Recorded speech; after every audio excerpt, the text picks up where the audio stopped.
October 29th, 2018.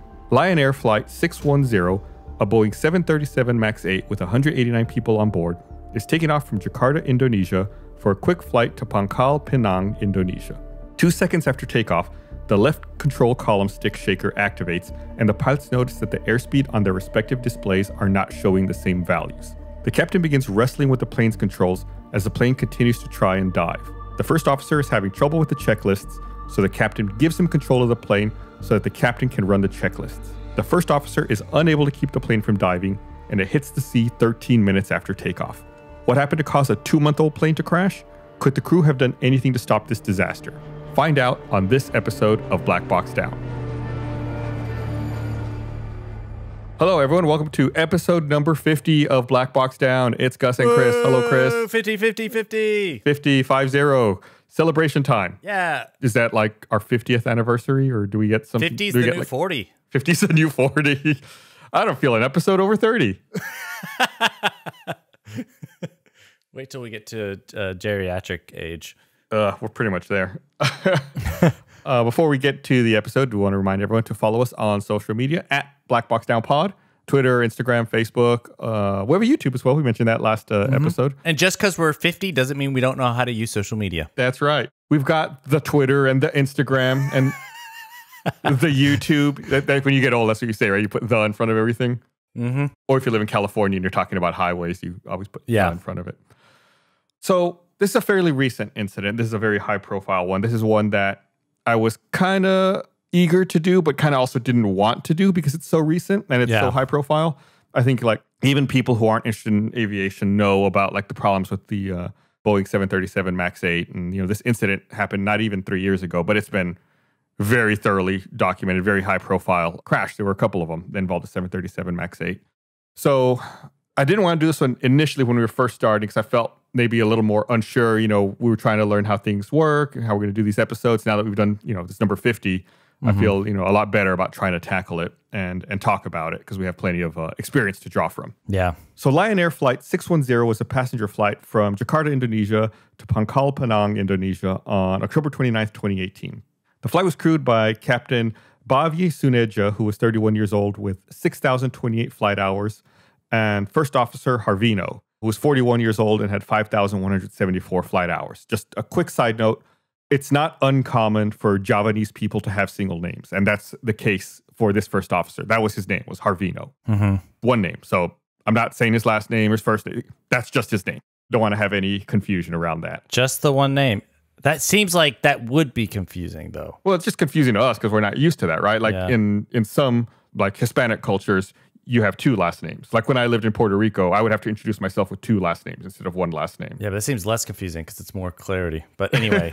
I'm just saying, it's like there's different standards around the world. Some people use more, some people use less. So this aircraft, like we mentioned, it was a fairly new Boeing 737 MAX 8. It was built also in 2018.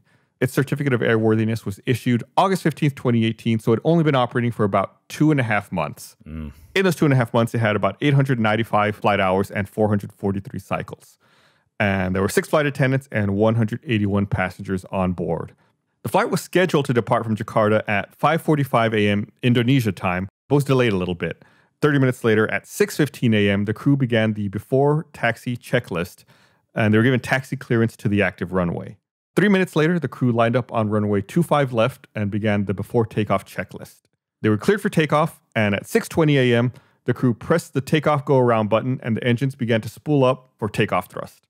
15 seconds later, the first officer called out 80 knots, which is 92 miles an hour or 148 kilometers an hour. For the record, we're dealing with a lot of speeds in this episode, and it's going to get really clunky, so I'm not going to always give the translation between all of the different speeds. I'll try to give it every now and then to give you context, but just it's going to be a real mouthful here in a bit. So which one are you going to default to, kilometers? So what I'm going to do is I'll give the knots typically, and then the first time I give a knot reading, I'll give you the miles per hour in kilometers. Then if I give subsequent readings that are close to that, I won't say it again until there's a reading that's different. So at this point, they're trying to take off. First officer just called out 80 knots, which is 92 miles an hour, 148 kilometers an hour. 16 seconds after that, the enhanced ground proximity warning system sounded for V1, and the first officer called out rotate. And of course, rotate is what they say when they actually pull back on the control column to have the plane take off into the air. And V1 is the speed at which they're going to need to take off. There's not enough runway left for them to stop the plane in time. About 2 seconds later, the nose gear lifted off the runway and the left control column stick shaker activated. And this continued for most of the rest of the flight. And as we mentioned before, the stick shaker literally shakes the stick of whoever's holding the control column, and it warns them that the plane's about to stall. Wait, so it was shaking from the moment they took off? From the moment they took off, the stick shaker activated, and it continued the entire time for the rest of the next 13 minutes until the plane crashed. So from takeoff, they were having a bad time. It was instant. And then as well as the stick shaker activating, the takeoff configuration warning sound momentarily went off. And this, we've talked, I think, about this warning before. It's to alert the crew that the plane is not in takeoff configuration. Either, they forgot to extend the flaps or just like something's wrong. And the plane is in a configuration it shouldn't be to take off. Typically, in the past, we dealt with a plane that didn't have its flaps deployed in a previous episode. Yeah, I remember. It was the flight in Spain that crashed on takeoff. Mm-hmm. The first officer called out this was the takeoff configuration warning, and the captain asked what the problem was.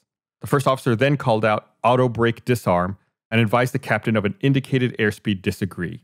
Auto brake disarm is a normal part of the checklist. They disarm the auto brake when they take off. It's only really used in case they reject a takeoff. So now that they've taken off, they don't need it anymore. And then when he advises the captain, there's an indicated airspeed disagree that, the captain and the first officer both have instruments in front of them, and they both have airspeed indicators in front of them. Yeah. When they get an error saying indicated airspeed disagree, it means that each of their displays is showing a different speed. But how can that be? Isn't it just the same thing? Right. That's a good question. So obviously they're not both correct. One of them might be right. Both of them might be wrong. They don't know at this point. All they know is they're both getting different numbers in front of them. But isn't it coming from the same input? So remember, there's a lot of redundancies in planes, just in order to prevent these kinds of things. So one of the redundancies is that they're both going to be fed from different instruments so that if one fails, they still have one working airspeed indicator. Okay, gotcha.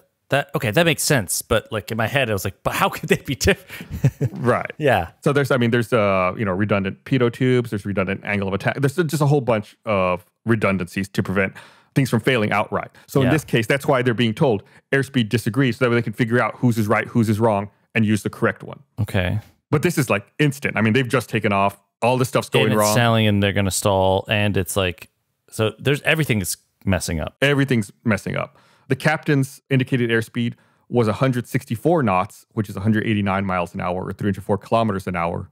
But the first officer said 173 knots, which is 199 miles an hour, 320 kilometers an hour.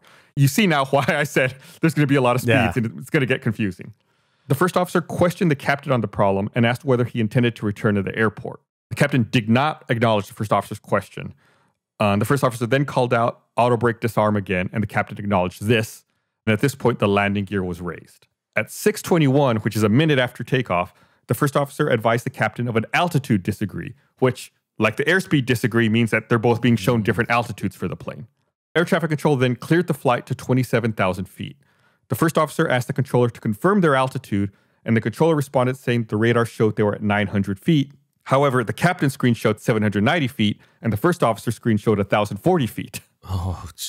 So they don't know. They don't know how fast they're going, and they don't know how high they are, which are kind of important. Yeah. The captain instructed the first officer to perform some memory items for unreliable airspeed, but the first officer did not respond to this. So basically, the captain's telling the first officer to go through memory checklists to try to figure out what the problem is without pulling out the book.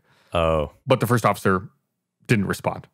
The first officer then asked the captain what intended altitude he should request from air traffic control and suggested the captain fly downwind. The captain rejected this advice and told the first officer to request any holding point. First officer then asked air traffic control for a holding point, and when asked what the problem was, the first officer responded with flight control problem. The controller did not acknowledge the flight crew's request to go to a holding point and only remembered the problem reported by the flight crew. Mm-hmm. At 6:22, which again is 2 minutes after takeoff, the first officer then suggested retracting the flaps from 5 to 1, which the captain did. About 10 seconds later, the captain directed the first officer to take over the flight controls, and the first officer responded with standby. The controller then noticed the flight's altitude was descending from 1,700 feet to 1,600 feet. And at this time, the captain's altitude said it was 1,600 feet, and the first officer said 1,950 feet. So they're not very high up. No, not at all. They're real close to the ground. Yeah, again, this is, 2 minutes after takeoff. They're less than a half mile in the air. They're maybe like a third of a mile up, if that. Yeah. So the flaps were then retracted all the way, and the crew asked air traffic control for an altitude of 5,000 feet. The controller directed them to climb to 5,000 and turned left to a heading of 050 degrees. So that's a pretty northeasterly heading. The enhanced ground proximity warning system then sounded with a bank angle alert as the aircraft momentarily reached a bank angle of 35 degrees. And that's like when the plane's like going left to right, like one wing's tipped more than the other. Mm-hmm. Over the next minute, as the aircraft climbed, the crew reselected flaps 1 and adjusted their pitch trim. And we've talked about trim before. It's like a switch that they can activate that adjusts in this case, the horizontal stabilizer on the plane so that it'll automatically have the plane going up or down a little bit. When the flaps were set, the left control column stick shaker stopped briefly. At this time, the flight data recorder recorded that the angle of attack indicated for the captain was 18 degrees nose up, but for the first officer, it was 3 degrees nose down. So even the display doesn't even telling them if they're climbing or if they're descending. They don't know. Oh, everything is backwards or like wrong, it seems like. Yeah, just all disagreeing with it. They don't have speed, they don't have altitude, and they don't have angle of attack. So they don't know even if they're going up or down. And since they don't have altitude, they can't even confirm that. And the first officer, is he doing okay? Because he's just...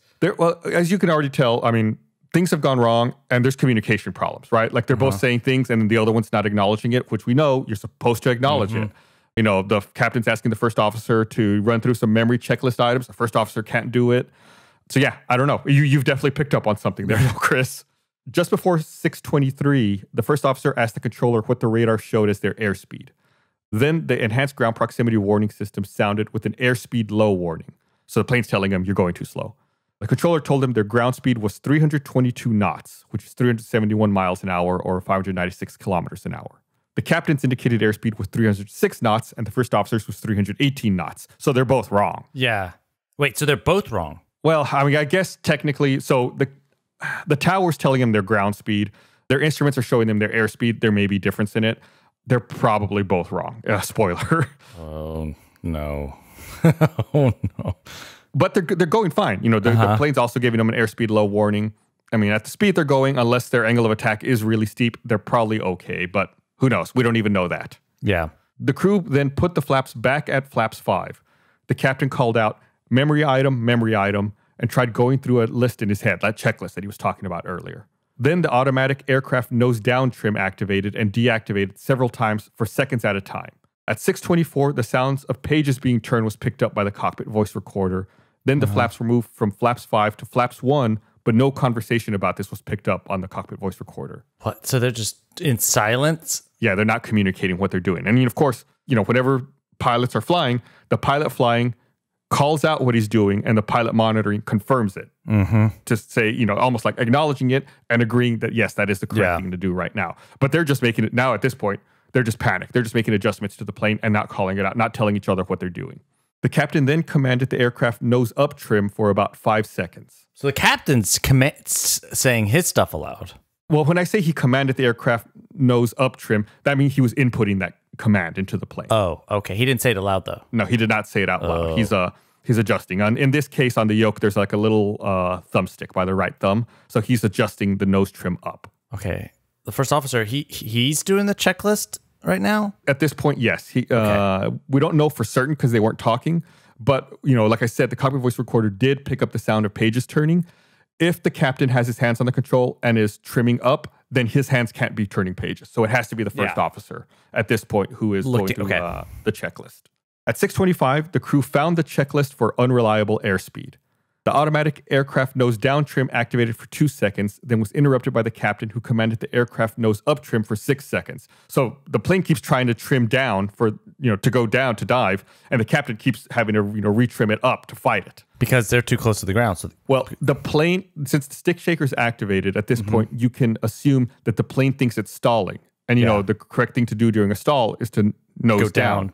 Right. Yeah. The captain knows, well, he doesn't know. He's pretty sure he's not stalling. So anytime the plane tries to go down, he's trying to trim it back up because obviously they're pretty low to the ground. Yeah.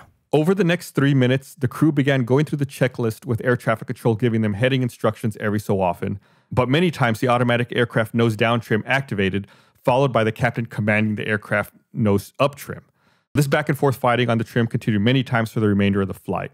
In fact, the captain gave a total of 34 nose-up trim inputs over the course of this flight. He's just constantly fighting it, trying to get it to go to trim back up, even though the plane's trying to trim them nose down. At 6:30 a.m., the first officer contacted the arrival controller for the Jakarta airport and advised them they were having a flight control problem. The controller advised the crew to prepare for landing on runway 25 left and gave them a heading of 070 degrees.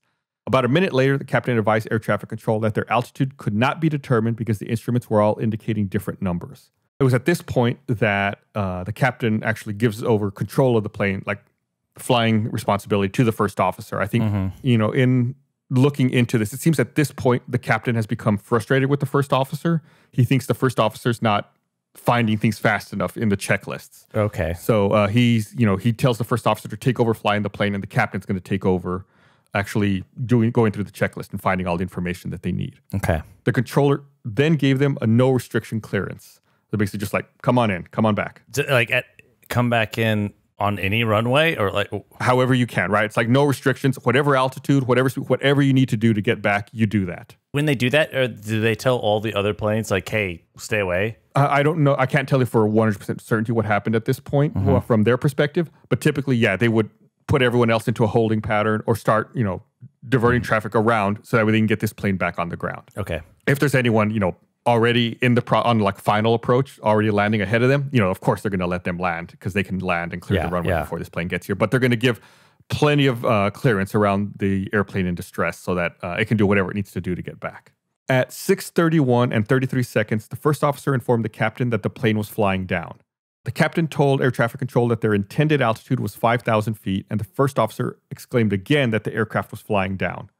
The captain responded with, "It's okay."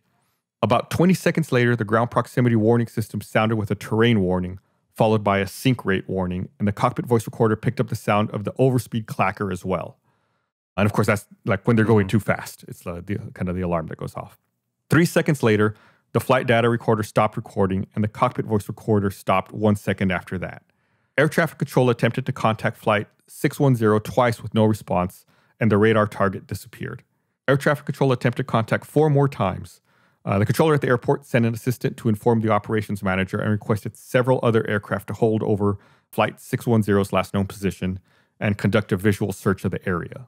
At about 7:05, a crew on a tugboat found some floating debris about 33 nautical miles northeast of Jakarta that was later identified as part of flight 610's aircraft. So everyone was killed in the aircraft. The aircraft was destroyed. They hit the water. How quickly after the pilot gave controls to the first officer did it? It was within like 3 minutes. But was it before that? Was it, I guess, maintaining? So I kind of dropped a hint there earlier in this as to something that happened here.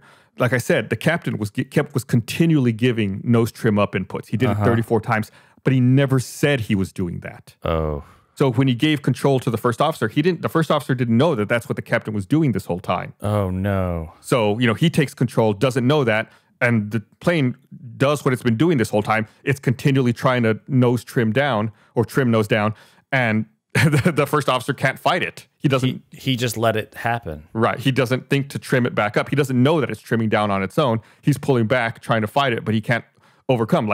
He can't overcome this automated system that's just trying to nose the plane down. What do you mean he can't overcome? Like physically, or is in like he just It becomes physically very difficult to pull back. Really? So the report says that the flight data recorder said that a few seconds before the impact with the sea, that the first officer's control column was registering 82 pounds of force that he was pulling back with. That's a lot of force. Yeah, I want to say that in order to counteract the nose down trim, I'm going off the top of my head here.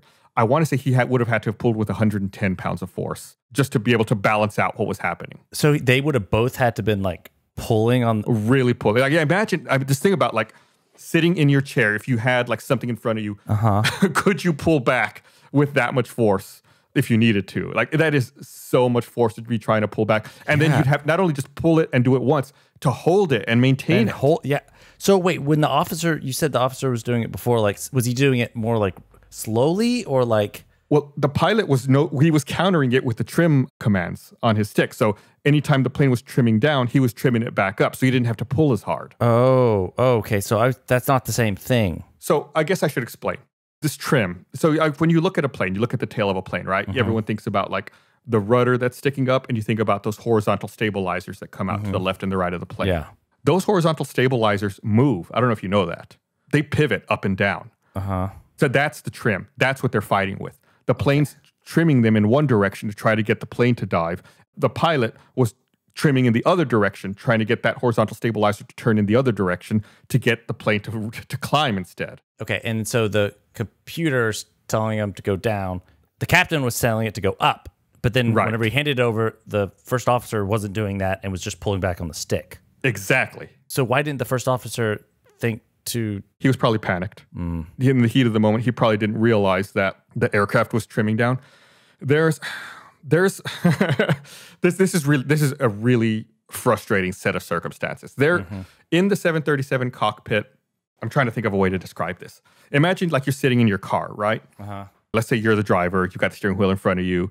And like the passengers to your, in the United States, the passengers to your right? Like on the other side of the car. Yeah. And in between you, there's that center console. And normally there's like, you can put like a change in there, a drink, whatever. Imagine that same part on a plane. I'm sure you can picture a plane. Like that part right there would have like all buttons and switches and things on it. On a 737, on both sides of that center console, there's a big wheel that spins. If the trim is activating, that wheel starts spinning to let pilots know that the trim's activating. So the whole time that the plane's automatically trying to nose down, those wheels are spinning because it's supposed to let the pilots know, hey, the trim's activating. But they're so panicked, they don't realize it. They don't see it. The first officer. Right. The pilot, maybe he noticed it, but he doesn't say anything. But he's trimming back. You know, he's trimming against it. Yeah. The first officer presumably never notices that these things are spinning. Oh, no. And that's why he doesn't know that the plane's trimming down this entire time. I'll put a photo of these on social media. I'll make a note right now so that you'll see exactly what I'm talking about. I'll see if I can find a YouTube video of them in action. It's very difficult to not notice that these things are going off unless, you know, he's panicked and doesn't know what's going on. He's probably more focused on pulling. Oh, right. Man. He becomes so focused on probably fighting with the control stick that he doesn't realize that the trim wheels are activating. And he wouldn't have had to fight as hard if he was adjusting the trim. Right.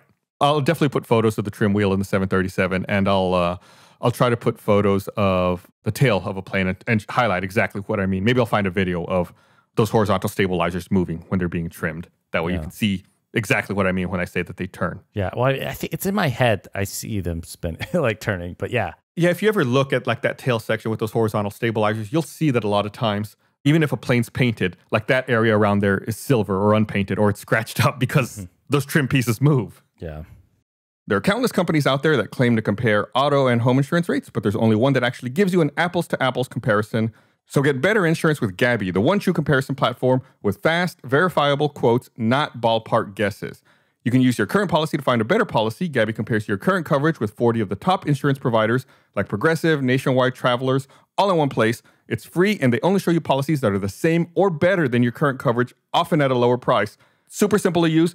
You go to their website, you put in your existing insurance information, or you just can link your actual insurance account by logging in, and it looks at what you have exactly and then shows you the exact same coverage at those other places and the prices you pay compared to the price you're paying. It's literally, you just look and like, oh, is that less or is that more? It is so easy. It's so quick. I did it myself. I can't believe how fast it is. So Gabi customers save $961 per year on average. They'll never sell your info, which means no spam or robocalls. So put your policy to the test like I did. Get better insurance with Gabi. Totally free to check. There's no obligation. Go to gabi.com/blackboxdown. That's gabi.com/blackboxdown. Gabi.com/blackboxdown. I'm going to let you in on a little secret. Your undies can make or break your day, so make sure all days are good ones with MeUndies. I absolutely love my MeUndies. I'm wearing some right now. They're like tacos and hot sauce because I like tacos and hot sauce. There's so many different designs. I guarantee you're going to find one with something that you like. MeUndies are designed to be the softest thing you've ever worn. I mean, their signature micromodal fabric literally grows from trees. Sustainably sourced undies? Say less. They offer different cuts for different butts, ranging from sizes from extra small to 4XL. So whether you're looking for classic colors or adventurous prints, MeUndies has you covered. MeUndies has a great offer for our listeners. For any first-time purchasers, you get 15% off and free shipping. MeUndies also has their problem-free philosophy. If you're not satisfied with any product for any reason, they'll refund or exchange it. No caveats, no questions. So to get 15% off your first order, free shipping, and a 100% satisfaction guarantee, go to MeUndies.com/blackboxdown. That's MeUndies.com/blackboxdown. Look, protecting your data online is super important. You don't want people harvesting your information and selling it, or even being able to trace you and your location with just your IP address. Using the internet without ExpressVPN is basically like taking a call on a train or a bus, on speaker, revealing all your private information for everyone to hear. Don't be that person. I use ExpressVPN because your internet service provider like Comcast or Verizon knows every single website you visit. In the US, they can legally sell that information to ad companies and tech giants who can use that data to target you. ExpressVPN prevents them from peeping in on your online activity by creating a secure encrypted tunnel between your device and the internet. Just fire up the app, click one button. It works on phones, laptops, routers, so everyone who shares your Wi-Fi can be protected. I can't tell you how easy it is. It's literally one button in your browser. Click it to turn it on, click it to turn it off. I don't see any reason not to use it. You may as well secure all your stuff and make sure that it's encrypted end to end.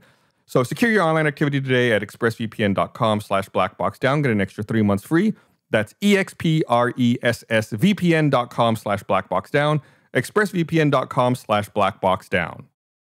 And we also wanted to do something a little different this time. We wanted to give you a podcast recommendation from some of our friends over at the Bloody Disgusting Podcast Network, the SCP Archives podcast. We've worked with them before. If you listen to Black Box Down, when we did our most recent analysis of plane incidents in movies, we talked about, I've talked about Die Hard 2 at length. That was the episode. They were the ones chatting with us. Yeah, and SCP Archives is a weekly anthology horror podcast where they have full cast acting, immersive sound effects, and an incredible original soundtrack. And if you're like, well, what is SCP Archives? SCP articles are those like UFO TikToks or like weird web pages with redactions and like conspiracy theories and monsters and shadow governments. Yeah, it's like all that spooky stuff. It makes me think of like the X-Files, like stuff you would see on there. Yeah, but it's a really great podcast. So if you're looking for something just very like a radio play, immersive, and there might be a special episode that features a plane and some wonderful voice actors. I'm interested. Recognize.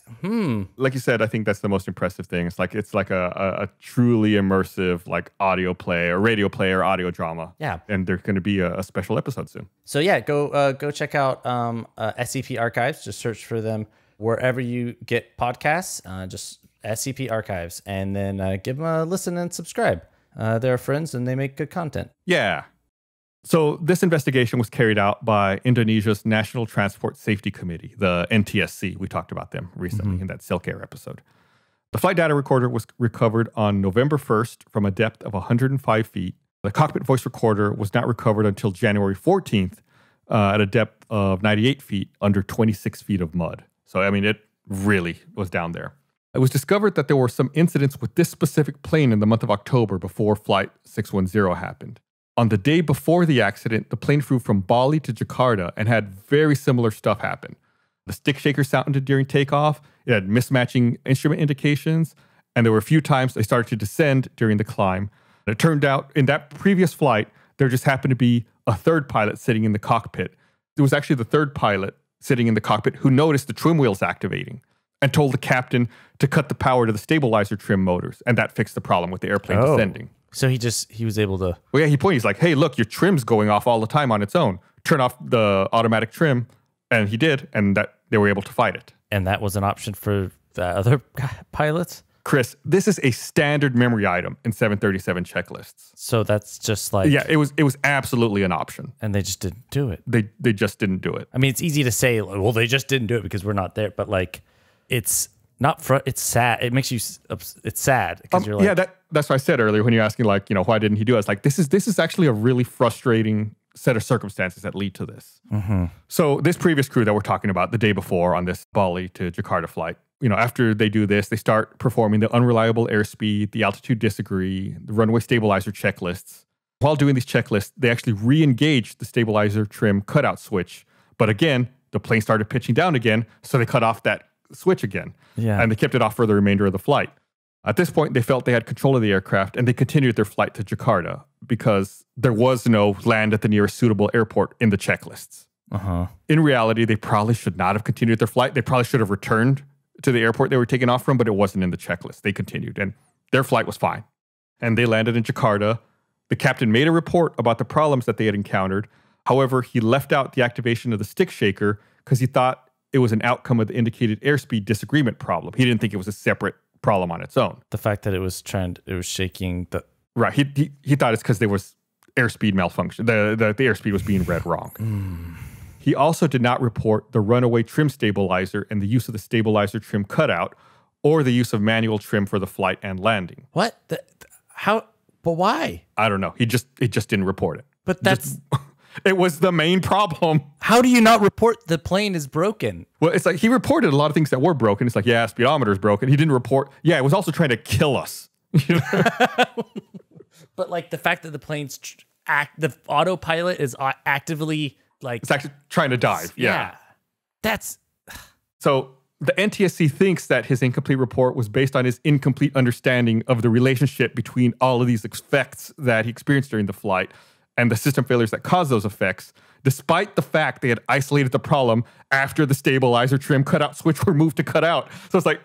They knew that this automatic stabilizer needed to be turned off, and yeah. He just didn't connect all the dots and reported the small problems. It's, again, frustrating. Yeah. Further, the requirement to report all known and suspected defects is obviously very critical for engineering to be able to maintain the airworthiness of an aircraft. So, he reported problems, and I mean, they didn't look at when it goes into maintenance, they don't look at all the problems because they don't realize everything that's wrong. Yeah. And of course, the maintenance engineer in Jakarta reviews the captain's report, and starts to conduct tasks to fix the altitude disagree problem. Some of those steps include flushing the pitot and static air data modules and doing a leak test of the left pitot and static systems. We've talked about these before. The pitot tubes are like little tubes that stick out from the plane that measure pressure to then determine speed. Yeah. So after he flushed all these out, if the observed fault was gone after the flushing, they considered the problem solved. But the engineer did not perform a leak test, and he considered the problem to be solved and sent the aircraft back into service. He cleaned them out, but then didn't check them? Right. Even though it's on the checklist of things to do, he didn't do it. He just assumed that it was, well, it's probably fine. Right. He's like, oh, well, I did the thing that it said to do. I'm sure that fixed it. Oh, my God. And then on top of that, the maintenance log did not show that either engineer attempted to solve the indicated airspeed disagreement problem. They didn't even look at it. No, they were like, that was probably it. That'll probably take care of it. And that process is similar to the altitude disagreement process, but it deals with the right pitot and static systems. Wait, so they didn't even rinse out both the tubes? Right. They did the ones on the left side of the plane. They didn't even bother with the ones on the right side of the plane. But what if it was the right? Chris, I don't know. I'm like, Gus, why did they? Yeah, I mean, I guess, their checklists say that, they followed. They were supposed to do the left side for the altitude disagreement and then the right side for the airspeed disagreement, but they just didn't even bother.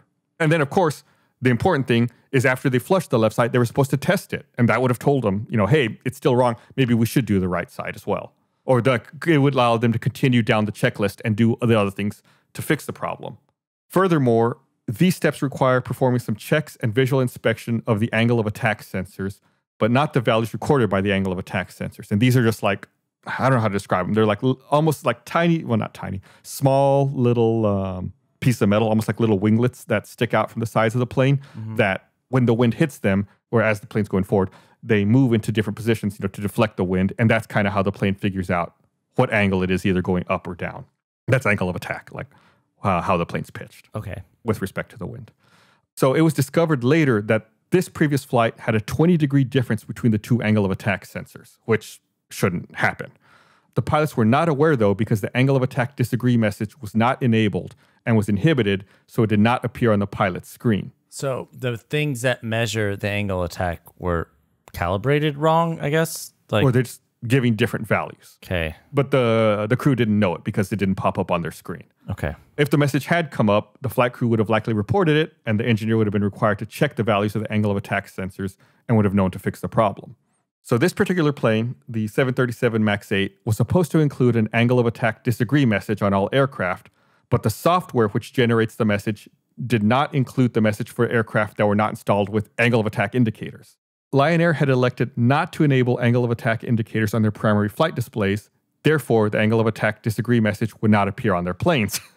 The lack of angle of attack disagree message did not match the Boeing system description that was the basis for certifying this aircraft design.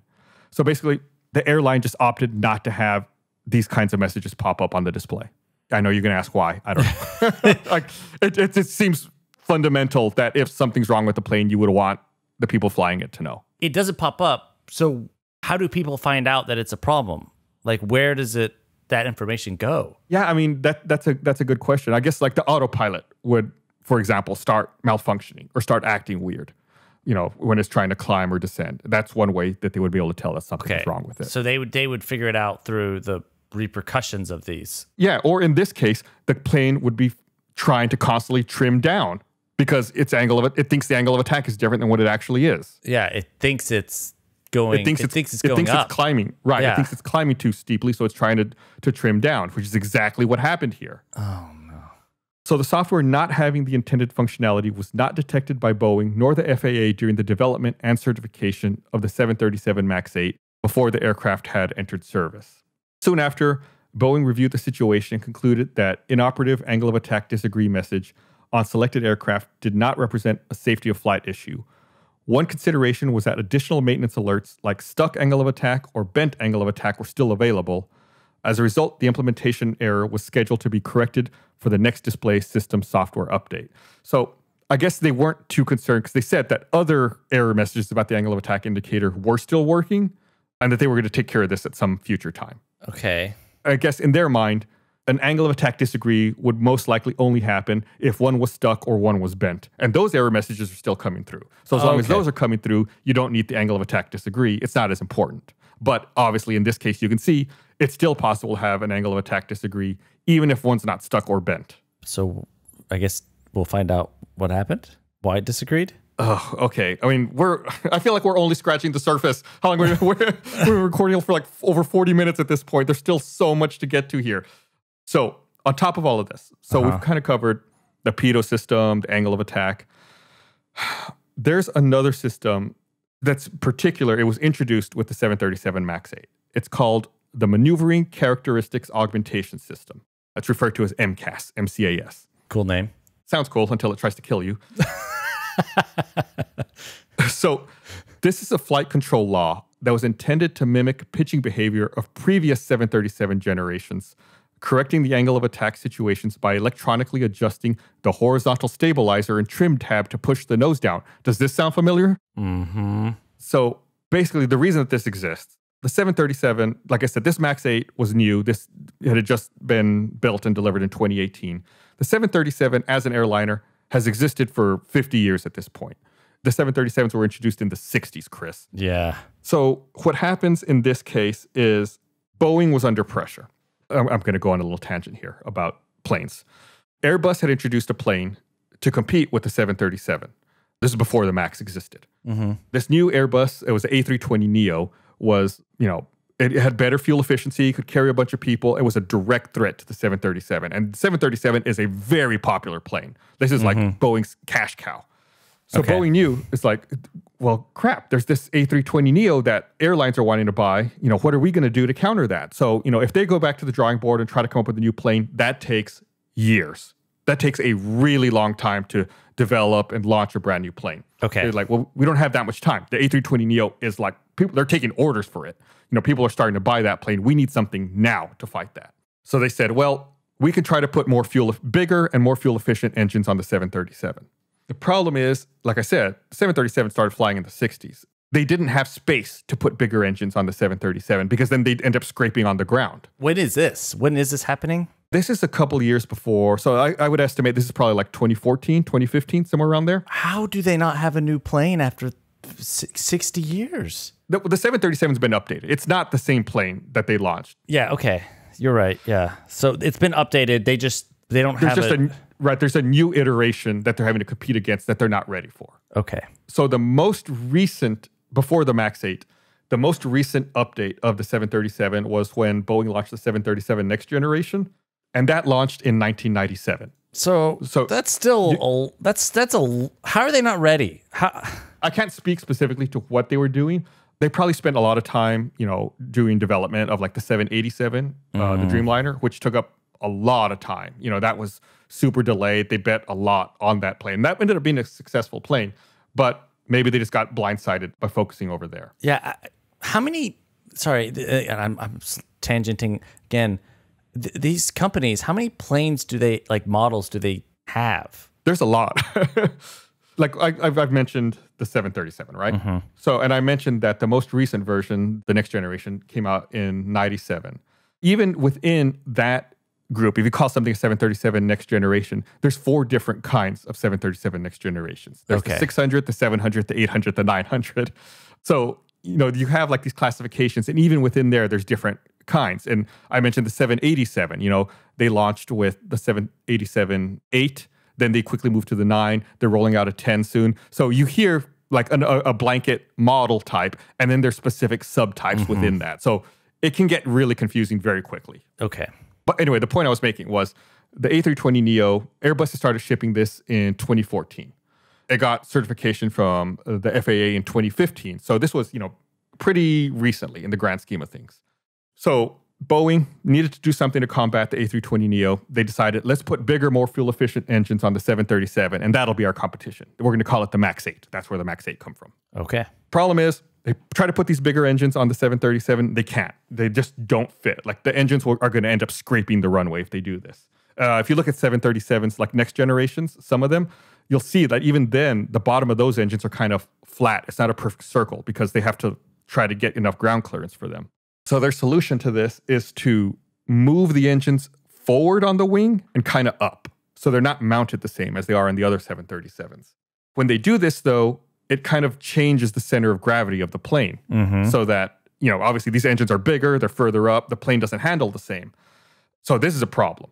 But they want to be able to get this plane out quickly, and they don't want pilots to have to retrain for it. So they tell everyone, don't worry about it. It's not going to be an issue. And what they do is they come up with this Mcas system. And they don't tell anyone that Mcas exists. What Mcas does is it tries to automatically, without the pilots knowing, it tries to automatically adjust the way that the plane's flying so that it feels more like flying an older 737. So it tries to make subtle adjustments to the way that the plane's climbing or diving so that it kind of compensates for that changed center of gravity. So it's that sounds scary. Yes, it is. Well, it's only scary because they didn't tell anyone. No one knew this existed. Like when the NTSC is investigating this crash, that's when Boeing's like, "Oh, hey, we have to tell you something." That's when it happened. They didn't. That's when they find out Mcas exists. No one knew. You're saying no one knew. Not just like the pilots. Nope. Not even engineers knew? No, it wasn't documented anywhere. The airline definitely did not know. Boeing knew. They developed it. Yeah. But they had not communicated the existence of this Mcas system. Oh my God, that seems like someone got fired for that. Man, it's have. We're gonna get to some of the fallout from this.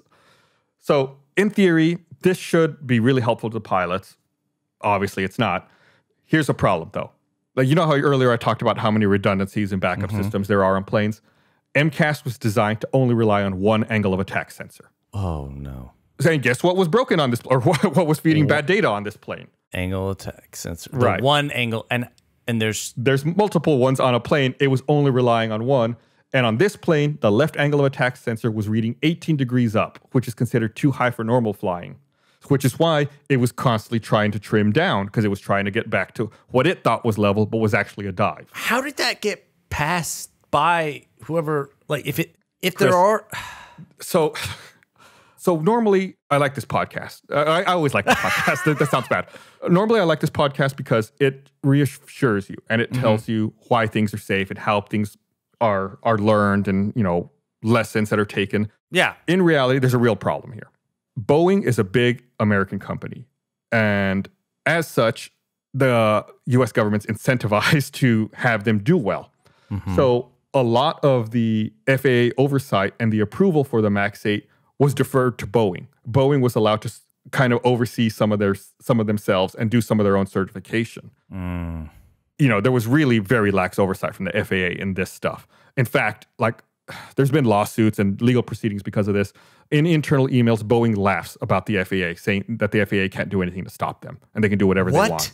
Yeah, it's a nightmare. It is a mess that this even happened, that we got to this point. Yeah, at least it's, well, at least we know now. Now everyone's aware of it and it's a thing and we're talking about it on a podcast. So yeah, I mean, that's the point of this kind of stuff is like the problem is, I bet, being worked on now. Yeah, I mean, Boeing was operating knowing that at the time the FAA had no teeth to enforce anything on them. That Boeing could do whatever they wanted. They could self-certify and self-approve things and It wasn't going to be a problem. So that's how Mcas gets through to this point.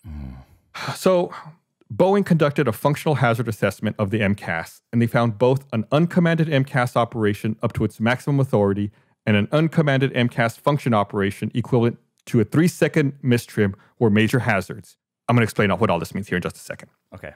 Boeing assumed that uncommanded system inputs are readily recognizable and can be counteracted by overriding the failure by movement of the flight controls in the normal sense by the flight crew and do not require specific procedures. I guess I should start explaining now. So what's going on here is Boeing is saying, yeah, this could be a problem, but any average competent crew can identify and rectify this problem in 3 seconds. And their assumption was that the crew can overcome this with the flight controls. It doesn't require a specific procedure or checklist.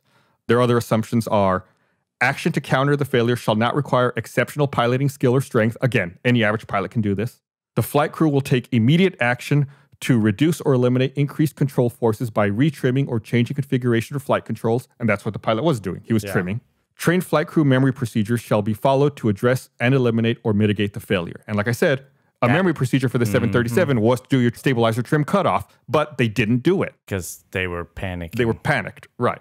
Boeing advised that these assumptions were used across all Boeing models when performing functional hazard assessments of flight control systems, and that these assumptions are consistent with requirements contained in federal regulations and FAA advisory circulars.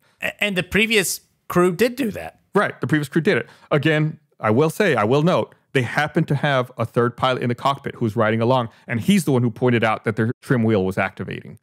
Who knows? They may have noticed it on their own, but it was that third pilot who pointed that out to them, and that's why they did the stabilizer trim cutoff.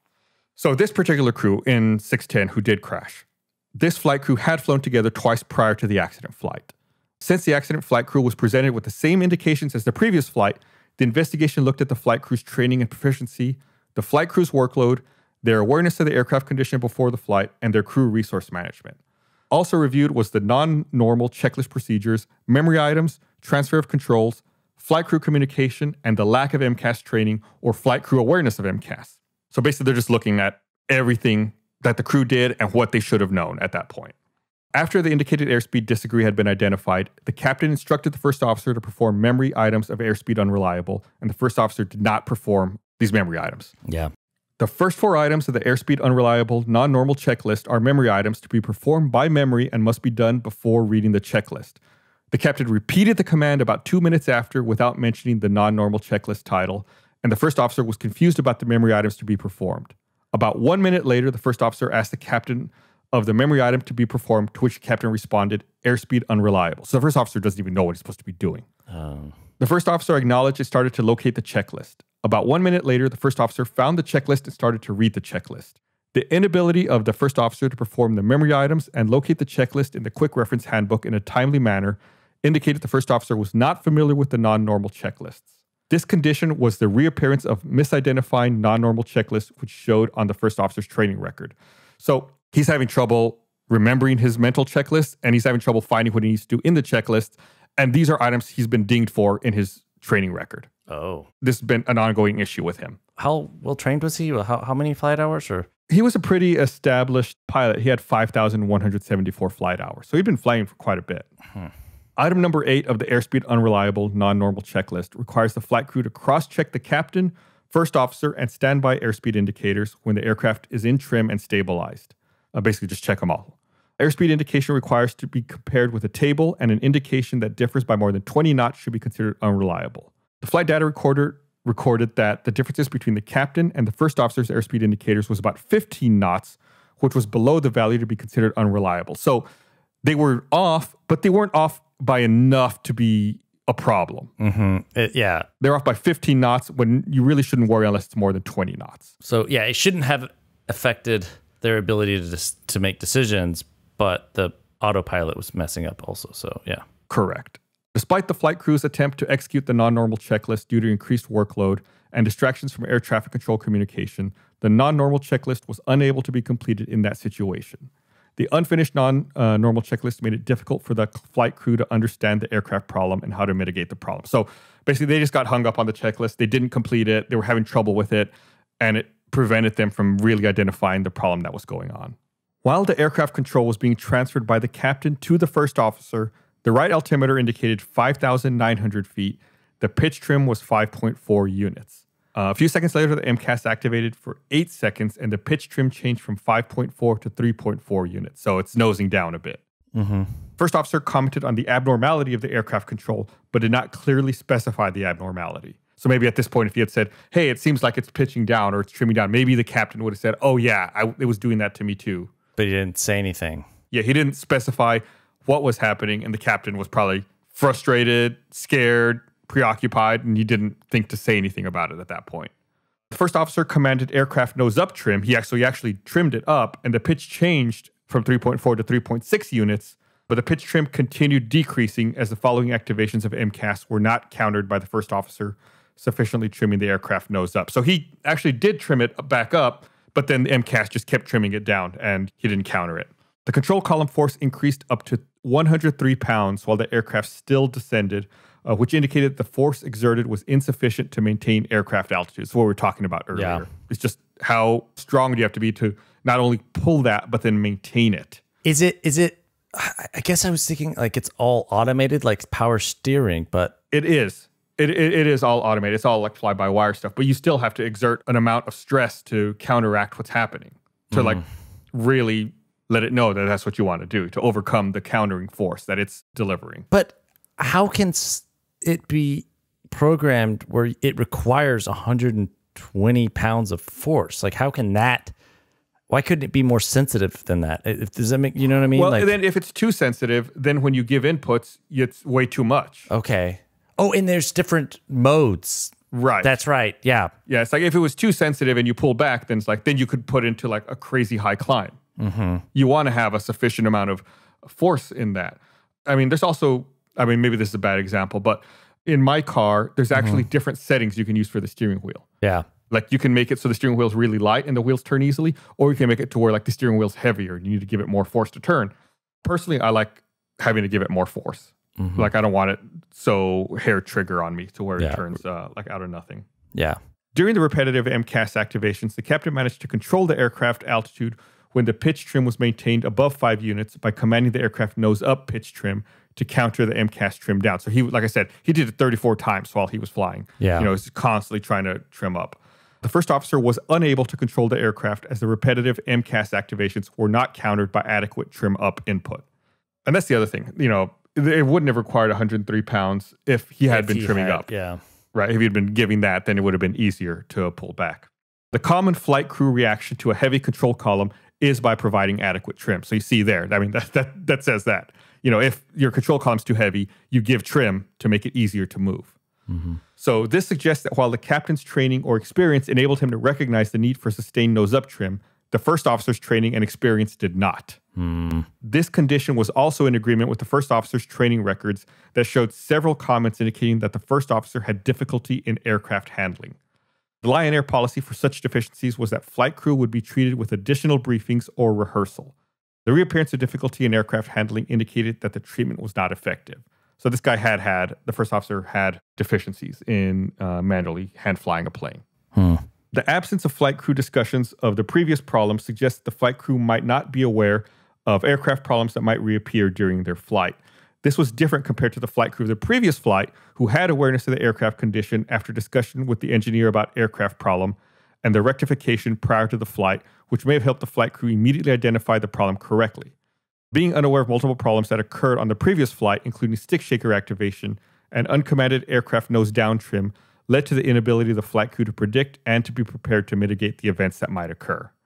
Contributing factors are defined as actions, omissions, events, conditions, or a combination thereof, which, if eliminated, avoided, or absent, would have reduced the probability of the accident or incident occurring, or mitigated the severity of the consequences of the accident or incident. The presentation is based on chronological order and not to show the degree of contribution. So these are just 9 different factors that led to this. And they're presented, like it says, they're presented in chronological order. They're not in order of importance. Okay. Just like in the order that things went wrong, these are the contributing factors. There's 9 of them. During the design and certification of the Boeing 737 MAX 8, assumptions were made about flight crew response to malfunctions, which, even though consistent with current industry guidelines, turned out to be incorrect. Like I said, Boeing assumed, if something goes wrong, a pilot can identify and rectify it in 3 seconds. An average pilot. which obviously turned out to not be the case. Yeah. Based on incorrect assumptions about flight crew response and an incomplete review of associated multiple flight deck effects, Mcas's reliance on a single sensor was deemed appropriate and met all certification requirements. So, I mean, like I said, the fact that Mcas used only one sensor met certification requirements. In hindsight, maybe that shouldn't have been the case, and thinking about all the redundancies in a plane, it doesn't quite make sense. There's like double or triple backups for a lot of things. Like we talk about hydraulic systems that have 3 or 4 lines just in case a couple get ruptured. But here we are, Mcas is just operating on a single angle of attack sensor, which is a huge problem. Yeah. Mcas was designed to rely on a single angle of attack sensor, making it vulnerable to erroneous input from that sensor. I mean, that's exactly what we just said. The absence of guidance on Mcas or more detailed use of trim in the flight manuals and in flight crew training made it more difficult for flight crews to properly respond to uncommanded Mcas. So again, Mcas really wasn't in the manual. So people the pilots flying didn't know that it was there, what to do to counter it. How could that? Yeah. The angle of attack disagree alert was not correctly enabled on Boeing 737 MAX 8 development. As a result, it did not appear during flight with the miscalibrated angle of attack sensor, could not be documented by the flight crew, and was therefore not available to help maintenance identify the miscalibrated angle of attack sensor. So they just didn't get that disagree alert. So they didn't know it was miscalibrated. Maintenance didn't know to fix it. It was just, there was a problem that they weren't being alerted to here. Mm-hmm. The replacement angle of attack sensor that was installed on the accident aircraft had been miscalibrated during an earlier repair. The miscalibration was not detected during the repair. So this just goes back to when they were trying to fix the problem and they didn't go through the checklist, Yeah. They just replaced some parts, flushed the system, and decided that was it. The investigation could not determine that the installation test of the angle of attack sensor was performed properly. The miscalibration was not detected. Again, that's kind of what we said. There's no way to know that the test was ever performed or because the miscalibration was not detected. Mm-hmm. Lack of documentation in the aircraft flight and maintenance log about the continuous stick shaker and use of the runaway stabilizer non-normal control meant that information was not available to the maintenance crew in Jakarta, nor was it available to the accident crew, making it more difficult for each to take the appropriate actions. Yep, and that's the guy who didn't... He omitted this fact. The multiple alerts, repetitive Mcas activations, and distractions related to numerous air traffic control communications were not able to be effectively managed. This was caused by the difficulty of the situation and performance in manual handling, non-normal checklist execution, and flight crew communication, leading to ineffective crew resource management application and workload management. These performances had previously been identified during training and reappeared during the accident flight. So again, they were just overloaded, poor CRM, and some of these deficiencies were known with the first officer. And retraining just hadn't worked, and all these problems surfaced at the worst possible time, which is when you really need to rely on that training. Mm-hmm. Wait, they didn't mention the engineer or the tech crew not cleaning the other tube or testing it again? I mean, so they kind of briefly touch on it when they say that the angle of attack sensor was miscalibrated and that it was not detected during the repair and that they couldn't determine if the test of the sensor was performed properly and the miscalibration was not detected. So they do mention it. They just don't really drive home that it was maintenance. Yeah. Okay. So those are definitely maintenance issues. So on November 7th, 2018, on the basis of preliminary information gathered in the investigation of the Lion Air incident, the FAA issued an emergency airworthiness directive requiring that amended operating limitations and procedures relating to erroneous data from an angle of attack sensor be inserted into the aircraft flight manual of each 737 MAX aircraft and urged all airlines operating the 737 MAX 8 to heed the warnings. On October 25th, 2019, after the release of the final report by the NTSC, the FAA revoked the repair certification of Florida-based Extra Aerospace LLC, which fixed an angle of attack sensor suspected of contributing to the crash. So you talked about the repercussions for maintenance. I mean, they revoked the certification for this one company. Well, good. That did the maintenance. Pilots of American Airlines and Southwest Airlines converting from earlier Boeing 737 next generation models to the 737 MAX were not informed of the Mcas link to the fatal crash, leaving them concerned that they were possibly untrained with respect to other differences. So that's what we talked about. No one knew Mcas was there, so everyone starts wondering, what else is in this plane that we don't know about? Oh. Like, are there other things that we don't that might cause a problem? Right. It's like they already didn't tell us about one thing that crashed this plane. What other things do we not know about? Yeah. In November 2018, Aviation Week reviewed the 737 MAX Flight Crew Operations Manual and found that it did not mention the Mcas. American Airlines Allied Pilots Association and Southwest Airlines Pilots Association were also caught unaware.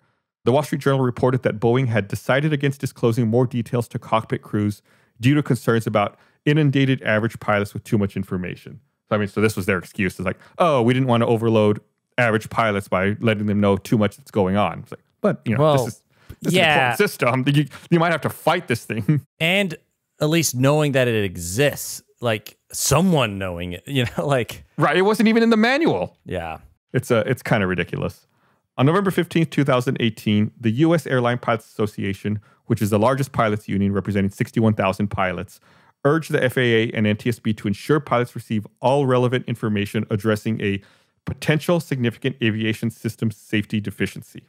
The Pilots Association's United Airlines branch, in line with its management, disagreed as the 737 pilot manual includes a standard procedure to shut down the flight control behavior and dismissed the Mcas implementation in the accident as speculation based on the Boeing Safety Warning Bulletin and the follow-on FAA Airworthiness Directive. So there's some disagreement among pilots, and it's a tough line to walk because, these airlines rely on Boeing to supply them planes. Do they want to piss Boeing off potentially by bad-mouthing them in public? And we've kind of talked about this in the past. It's like when you point blame, does the airplane manufacturer really want to blame its customers for crashes? Do the airlines really want to blame the manufacturer who they have to deal with to buy these planes? And also if people are like, they know they fly those planes, it's kind of like shooting yourself in the foot in a weird way. Yeah, it's a really tough situation all around, if you have to come out and publicly say something about this. On March 10th, 2019, another 737 MAX 8 operated by Ethiopian Airlines crashed shortly after takeoff from Addis Ababa. This raised further concerns about the safety of the 737 MAX, and this culminated in all 737 MAX aircraft being grounded worldwide for 21 months.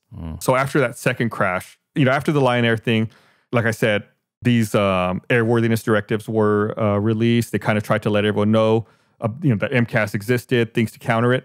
But, 5 months after the Lion Air crash, this other Ethiopian Airlines plane crashes. And at that point, they say, that's it. We can't allow this plane to fly anymore. So it was not allowed to fly for 21 months. Wow. Yeah, until Boeing corrected these problems, figured out new procedures and allowed it to fly again. And finally, it was only recently. It was as of this past March 2021 that all aircraft are returned to service. I want to say that they started testing it back in December of 2020. I think American Airlines flew their first MAX flight. Then as of this past March, they've all returned to service. And is this mostly just because they moved the engine? The Mcas? Yeah, the Mcas thing and the engine being shifted. And yeah, all of this problem is because of these new bigger engines and how they tried to fit them onto the 737. So I know a question people might have is like, well, then why don't they make like the landing gear longer, right? Like make the plane sit up a little higher. But it's like all these things are all interconnected. The problem is that the way that the fuselage is constructed for the 737, they can't expand the size of the gear. They have to fit within the existing wheel wells. Like there's no way to make them. Yeah, you change one thing and then there's a ripple effect where you have to change that and then and then you're just designing a whole new plane, right? Right. Then yeah, they're back at square one where it's like, oh, the whole thing, we have to redo it anyway. Yeah. So also on social media, I'll post some photos comparing. I'm going to try to find some comparing the different 737s and the different engines to show how they're mounted differently and how big these new engines are. Yeah, I want to see. To give you an idea of that. So I'll have those photos up on social media so you can check them out. It was interesting to me because when all this was going on, like I said, the first incident happened in this one we're talking about right now, October 2018. Then the Lion Air one happened in March of 2019. And it was interesting because I decided at that time I was going to start watching the Boeing stock price. Oh. Because then you start to wonder. It's like, well, then is this really going to negatively affect them? And it was remarkable to me how, even in spite of all of this going on, how relatively flat the stock price was. Huh. It wasn't really until COVID, the airlines shut down, that the stock really took a dip. And it still, has not come back to previous levels. But it was, honestly, it was a little scary to me to see the stock be unaffected by the fact that this entire plane was taken off out of service, for 21 months. You know what I think that is? If I can speculate, it's because, generally speaking, people know airplanes are safe, and I feel like people don't think about individual flights and then like getting rid of a plane. I don't know. You say that, but I mean, my counter would be even casual people who don't know anything about aviation know the name 737 MAX 8 now. They know that plane. They know like, oh, that's the plane that crashes, which is not something you want to know about a plane. my takeaway from the stock price being relatively flat is a little more maybe cynical. It's that people who invest in this stock know that the U.S. government will not allow this company to fail. No matter how bad they mess up, that they're going to be saved or bailed out. Which makes me scared because then I start to wonder, does Boeing even learn anything from this? If there's no real negative repercussions. Well, there's repercussions of like they had to like not let their planes fly for 20 months or whatever it was, and that's got to have at least an impact on their budget. Like they built all these planes and then they can't use them, and they have to spend time fixing them. So that's true, and it does cost them money for that. For sure. But I mean, just for comparison's sake here, I'm trying to look real fast. Around the time that this Lion Air plane crash happened, the Boeing stock price was about $359 a share. In February 2020, right before it dove because of COVID, it was at $340. Between those 2 points in March of 2019, it peaked at $440. So even after the Lion Air crash, it continued to go up. Wow. After the Ethiopian airline crash, it did go down a bit, but then it stayed at a relatively flat level. So I really worry, how in bed the FAA and Boeing were as far as wanting to have Boeing be able to compete with Airbus, because Airbus is a European-based plane manufacturer. That's just like the conspiracy theory side of me, worried about how much can we really trust these companies if they've become too big to fail and the government's going to try to allow them to fly. I didn't even get into this, but after the second crash, when Ethiopian Airlines crash, most countries in the world forbade the 737 MAX 8 from flying. The FAA in the United States was the last country to ground that plane. Oh. Yeah, which is really scary and really telling about how in bed the regulatory agencies and the manufacturer are. Yeah. Again, that's why I'm really unsettled by this one. And like I said earlier, normally I feel like this podcast is very reassuring. It tells you all these things that we learn and things that improve. This one exposes that maybe things were a little more frail than we thought they were. But that's it. That's Lion Air Flight 610. A super, super complicated flight. Too often, I see people get on the news and talk about it, and on news, they have to have sound bites, and they have to explain things very quickly. I feel like it's all kind of glossed over. The complexity of it's never fully appreciated, in a 1 minute news segment. But when you start to talk about it, to this, there's so many reasons why it happened. This is one of our longest episodes ever, if not the longest episode. And this is the reason why I wanted to wait so long to cover this, because it's so involved and there's so much going on in order to fully understand what happened here with the MAX 8. I don't know if we'll ever do that other Ethiopian Airlines incident. Maybe we will at some point in the future. But again, it's just tragic. Neither of these should have happened. These were brand new planes, and just tragedy for sure. But that's it for this episode. Like we said earlier, this is our 50th episode, so we're not going to have a new episode next week. We'll be back in 2 weeks with some supplemental content. We take a couple of weeks off after every 10 episodes or so to write and develop the next batch of episodes. So in 2 weeks, we'll have some supplemental content, and we'll be back with a brand new main episode here a few weeks after that. But so stay tuned. We'll have some new stuff for you before you know it. And thank you for 50 episodes. Yeah, thank you. Thanks for the support. Really, I think we have far more listeners than I thought we would. I felt like this was going to be an incredibly niche podcast, and I've been really, really happy with the number of people who enjoy it. And they let us know on social media, and it's nice to read those things. Yeah. Oh, don't we have new merch? Oh, we do. Thank you, Chris, coming in with a save. Yeah, we have a new shirt. I just got it. It's in the packaging still here on my desk. I have it on my desk because I meant to talk about it. Yeah. I just forgot. We've got a new shirt. Did we launch the mug? Do we have a mug in the store? Yeah, we do. Okay. I think so. At this point, yes. So yeah, we got a mug. So go check it out. Go to store.roosterteeth.com and you can check it out there. But just do a search on there for a Black Box Down. What else? We have more? Yeah, don't we have a patch? Like a little sticker, a little Black Box Down logo. Oh, we do have the sticker. That's right. Yeah. There's a bunch of cool stuff. Oh, so Dennis just chimed in. All the merch launches 2 days after this episode comes out. So shh, don't tell anyone. But in 2 days, we're going to have a bunch of new merch. Yeah, but it's on a panel, which you should also come to. Yeah, so if you we're doing a virtual panel for RTX, which is an event here. Well, I guess it's online. Normally when it's in person, it's in Austin. We're doing it virtually this year. If you head over to rtxevent.com, we're going to have an event. You can join us on Saturday, the 17th of July. We'll be doing some special Black Box Down content. And showing off all those new merch. Yeah, and then you can tell them that we told you about the merch. Yeah. So July 17th at 1 p.m., you can head over to rtxevent.com. You can watch a live stream as Chris and I do some Black Box Down stuff. So check it out. And then after that point, that's when we'll have our new merch available in the store. And I promise you, I'll wear some during that panel.